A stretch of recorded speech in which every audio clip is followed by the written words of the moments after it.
কৌতুক শিল্পী প্ৰফেচাৰ ৰাৱণ নাথ।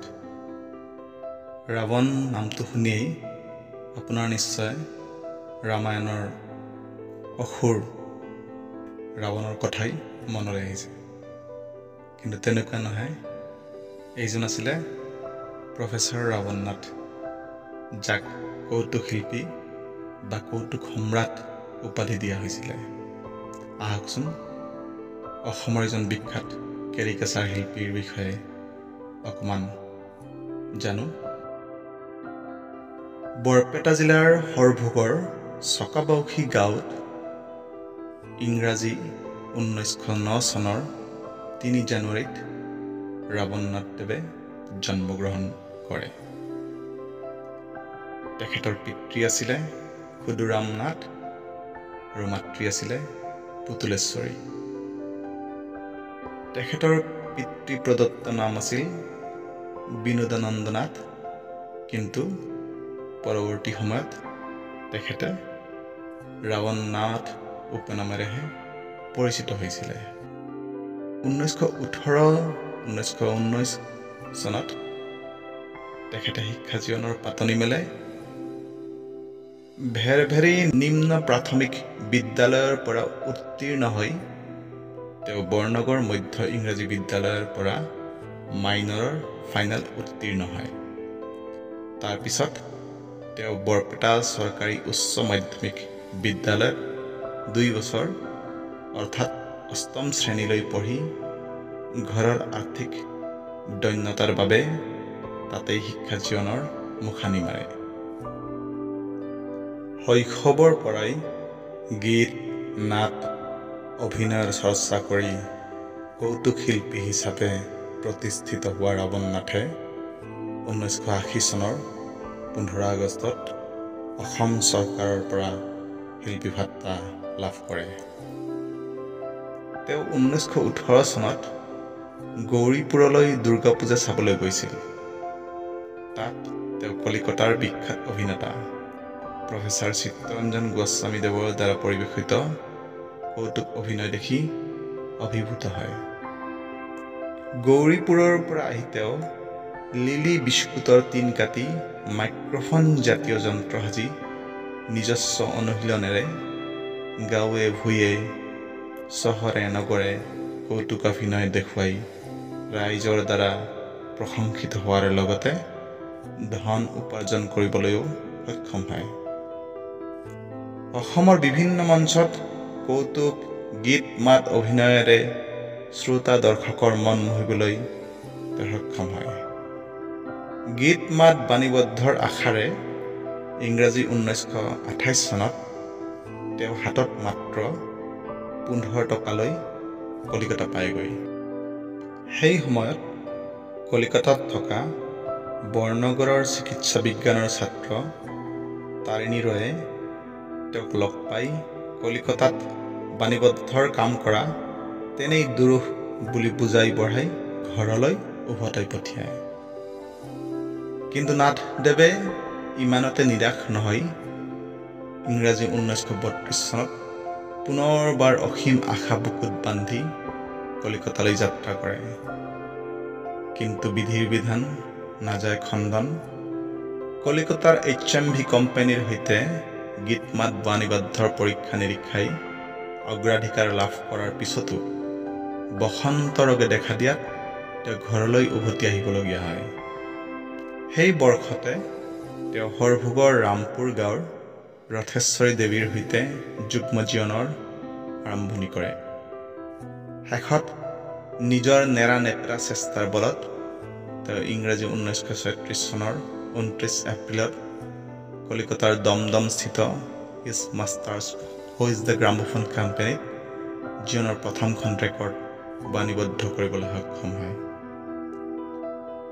প্ৰথম বাণীবদ্ধ কৰা তেওঁৰ ৰেকৰ্ডখনত এফালে অম্বিকাগিৰি ৰায়চৌধুৰীৰ আৱাহনত প্ৰকাশিত কল্যাণময় নাটৰ এটা দৃশ্য আৰু আনটো পিঠিত ৰসৰাজ লক্ষ্মীনাথ বেজবৰুৱাদেৱৰ দ্বাৰা ৰচিত বুঢ়া বুঢ়ীৰ বিয়ালৈ কিৰিটি থোৱাৰ এটা দৃশ্য সন্নিৱিষ্ট কৰে। কল্যাণময় নাটৰ বাণীবদ্ধ হোৱা দৃশ্যাংশত 14গৰাকী বৰপেটীয়া পুৰুষ মহিলাৰ কণ্ঠদান কৰি নাথদেৱে সকলোকে আচৰিত কৰি তুলিছিল। ৰাৱণ নাথদেৱে কলিকতাত বাণীবদ্ধ কৰা তেওঁৰ প্ৰথম ৰেকৰ্ডৰ গীত মাতত সন্তুষ্ট হৈ HMV কোম্পানীৰ প্ৰযোজক তথা সঞ্চালক মিষ্টাৰ হোমছমে তেওঁক প্ৰফেচৰ উপাধি প্ৰদান কৰে। সঞ্চালকগৰাকীয়ে ৰাৱণ নাথক প্ৰশংসা কৰি কৈছিল, বিশ্বত আজি পৰ্যন্ত 8জন মানুহৰ মাত একেজন মানুহে মাতিব পৰা লোক এজনহে আছে, ফ্ৰান্সত। কিন্তু আপুনি বিশ্ব ৰেকৰ্ড ভংগ কৰিলে। বৰপেটীয়া পুৰুষ মহিলাৰ দ্বন্দ্ব সন্নিৱিষ্ট উক্ত ৰেকৰ্ডখনৰ বিৰুদ্ধে বৰপেটাৰ এচাম শিক্ষিত ল'ৰাই সভা পাতি ৰেকৰ্ডখনৰ প্ৰচাৰ বন্ধ কৰিবলৈ ব্যৱস্থা গ্ৰহণ কৰি কলিকতাৰ HMVৰ সঞ্চালকলৈ পত্ৰ প্ৰেৰণ কৰাৰ উপৰিও আদালতত বিচাৰ পঞ্জীয়ন কৰে। কিন্তু আদালতে ৰাৱণ নাথৰ সপক্ষে ৰায় দিয়ে। উক্ত কোম্পানীৰ প্ৰতিনিধি হেমচন্দ্ৰ গুহই ৰাৱণ নাথলৈ প্ৰেৰণ কৰা এক পত্ৰত লিখিছিল, আপোনাৰ জন্ম অসমত, সেইহেতু অসমৰ সকলো ভাষা কোৱাৰ অধিকাৰ আপোনাৰ আছে। ৰেকৰ্ডখনৰ ভাষা মান্য ভাষা নহ'ব পাৰে, কিন্তু 1 মাহত এই ৰেকৰ্ডখন বিক্ৰী 383 হোৱা দেখি মই তবধ মানিছোঁ। আপত্তিকাৰী লোকসকলৰ চিঠিখন বিশ্ববৰেণ্য শিল্পীৰ চনত। এনেধৰণৰ ঘটনা বিশ্ববিখ্যাত শিল্পী গিৰিজ ঘোষৰ জীৱনতো ঘটিছিল। তদুপৰি অম্বিকাগিৰি ৰায় চৌধুৰীয়ে প্ৰফেচৰ ৰাৱণ নাথদেৱক প্ৰশংসা কৰি কৈছিল, কোনোবা কটন কলেজৰ অধ্যাপক হ'ব পাৰে, কিন্তু তুমি সংগীত জগতৰ প্ৰফেচৰ। তুমি ভয় নকৰিবা গীত মাত গোৱাত। কলিকতাৰ কলম্বিয়া গ্ৰামোফোন কোম্পানীত 1952 চনৰ 29 আগষ্টত তেওঁ ভেজাল ভগৱান আৰু ভাৰী মুস্কিল শীৰ্ষক আন 2খন ৰেকৰ্ড বাণীবদ্ধ কৰে। সেই সময়ত প্ৰমথেশ বৰুৱাৰ আজাদ কথা ছবি চাবলৈ কলিকতালৈ পণ্ডিত জৱাহৰলাল নেহৰু আহিছিল। উক্ত ৰেকৰ্ড 2খনৰ গান শুনি তেওঁ ৰাৱণ নাথক ভূয়সী প্ৰশংসা কৰি এজন সুলেখক বুলি মন্তব্য কৰিছিল। সেইদৰে HMV কোম্পানীত 1942 চনত বাণীবদ্ধ কৰা বুঢ়া বুঢ়ীৰ জমা খৰচ ৰেকৰ্ডখনৰ গীত শুনি বিদ্ৰোহী কবি কাজী নজৰুল ইছলামে প্ৰফেচৰ ৰাৱণ নাথক প্ৰশংসা কৰি কৈছিল, ভাৰতৰ 10জন নেতাই স্বাধীনতাৰ কাৰণে যি কৰিব নোৱাৰিলে সেয়া প্ৰফেচৰ ৰাৱণ নাথে বুঢ়া বুঢ়ীৰ জমা খৰচ ৰেকৰ্ডখনত কৰি দেখুৱালে। প্ৰফেচৰ ৰাৱণ নাথদেৱৰ আন এক কৃতিত্ব হ'ল 1943 চনৰ পৰা তেওঁ অল ইণ্ডিয়া ৰেডিঅ' কলিকতা কেন্দ্ৰত প্ৰতিদিনে 30 মিনিটকৈ অসমীয়া গীত মাত গোৱাৰ সুযোগ লাভ কৰে। জ্যোতিপ্ৰসাদ আগৰৱালাৰ জয়মতী বোলছবিত তেওঁ অভিনয়ৰ বাবেও নিৰ্বাচিত হৈও অসুস্থতাৰ বাবে অভিনয় কৰিব নোৱাৰিলে। জয়মতীৰ মুক্তিৰ কেইমাহমান আগতে 1858 শকৰ জেঠ মাহত আৱাহন কাকতৰ 7ম বছৰৰ 6ষ্ঠ সংখ্যাত হাস্যৰসত অসমীয়া ডেকা শিল্পী শিৰোনামেৰে তেওঁৰ হাস্যব্যংগৰ 10টা আলোকচিত্ৰ প্ৰকাশ পাইছিল। তেতিয়া জ্যোতিপ্ৰসাদ আগৰৱালাদেৱে কৈছিল, আমাৰ ফিল্ম ওলোৱাৰ আগতেই ৰাৱণ নাথৰ ফিল্ম হৈ গ'ল। ৰাৱণ নাথ অকল সংগীত বা অভিনয় শিল্পী নাছিল, তেওঁ আছিল এজন সুবক্তা, এজন বিখ্যাত জ্যোতিষী। ৰাৱণ নাথৰ ৰচনা সম্ভাৰ।